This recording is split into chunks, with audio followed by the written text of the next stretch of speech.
Hi friends, நம்ம எல்லாருக்குமே தோசை ரொம்ப பிடிக்கும். அதில் ஸ்பெஷல் தோசை ரொம்ப டேஸ்ட்டாக இருக்கும். அது எப்படி பண்ணுறதுன்னு பார்த்துடலாம். தோசைக்கல்ல அடுப்பில் வச்சுக்கோங்க. சின்ன வெங்காயம் கட் பண்ணிவிட்டு இல்லை பெரிய வெங்காயம் கட் பண்ணிவிட்டு நல்லா தேய்ச்சி விட்டுக்கோங்க.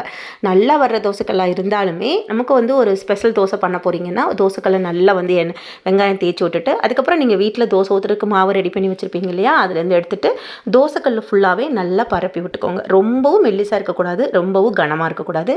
இது மேலே உங்களுக்கு டேஸ்ட்டுக்கு ஏற்ற மாதிரி நெய் இல்லை எண்ணெய் சேர்த்துக்கலாம். நான் நல்லெண்ணெய் சேர்த்துக்கிட்டேன். 2 முட்டை சேர்த்துக்கிட்டேன். 2 முட்டை உடச்சி விட்டுட்டு நல்லா தோசை ஃபுல்லாக அந்த மாவு ஃபுல்லாக நல்லா பரப்பி விட்டுக்கலாம். நம்ம தோசையில் மேக்ஸிமம் முட்டை போட்டு வெங்காயம் போட்டு முட்டை தோசை சாப்பிடுவோம், இல்லைனா பொடி மட்டும் சாப்பிடுவோம். இன்றைக்கி ஸ்பெஷல் தோசையில் நம்ம என்னென்னலாம் போட போகிறோம் அப்படிங்கிறது பாருங்கள். ஃபஸ்ட்டு நல்லெண்ணெய் விட்டாச்சு. நீங்கள் நெய் வேணாலும் சேர்த்துக்கலாம். அப்புறம் முட்டை சேர்த்தாச்சு. இப்போ பூண்டு இட்லி பொடி மேலே தூவி விட்டுக்கிட்டேன்.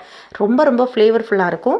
அது நல்லா ஃபுல்லாக ஒரு 1.5 ஸ்பூன் அளவுக்கு தோசை ஃபுல்லாகவே நல்லா நான் பரப்பி விட்டுட்டு அதுக்கு மேலே வெங்காயம் கட் பண்ணி போட்டுக்கலாம். நான் பச்சையாகவே வெங்காயத்தை கட் பண்ணிட்டு போட்டுக்கிட்டேன்.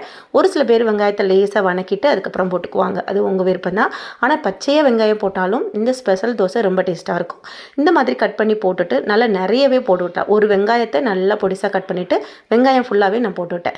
நல்லா தோசை கரண்டி வச்சு நல்லா அப்படி நல்லா பரப்பி விட்டுக்கோங்க. விட்டதுக்கப்புறமா மறுபடியும் அதுக்கு மேலே இன்னும் கொஞ்சம் நல்லெண்ணெய் விட்டுக்கலாம். நெய் பிடிக்கிறவங்க நெய் சேர்த்துக்கலாம். சேர்த்துட்டு மூடி போட்டு வச்சுட்டு திருப்பி விட்டு 2 சைடும் வேக வச்சுட்டு எடுத்து பாருங்கள். இதுக்கு மேலே கொஞ்சமாக பொடிசாக கட் பண்ண கொத்தமல்லி இருந்தாலும் தூவி விட்டுக்கலாம். அதுவும் கொஞ்சம் ஃப்ளேவர்ஃபுல்லாக இருக்கும். நான் சேர்க்கலை. 2 சைடு திருப்பினதுக்கப்புறம் பாருங்கள், ஸ்பெஷல் தோசை சூப்பராக இருக்குது. இதை நீங்கள் ட்ரை பண்ணுங்கள். முட்டை பொடி அதுக்கப்புறம் வெங்காயம்லாம் சேர்த்து சாப்பிடும்போது அட்டகாசமாக இருக்கும். நீங்கள் இந்த தோசையை இன்றைக்கே ட்ரை பண்ணுங்கள். பிடிச்சிருந்தா சப்ஸ்கிரைப் பண்ணிக்கோங்க, ஷேர் பண்ணிக்கோங்க.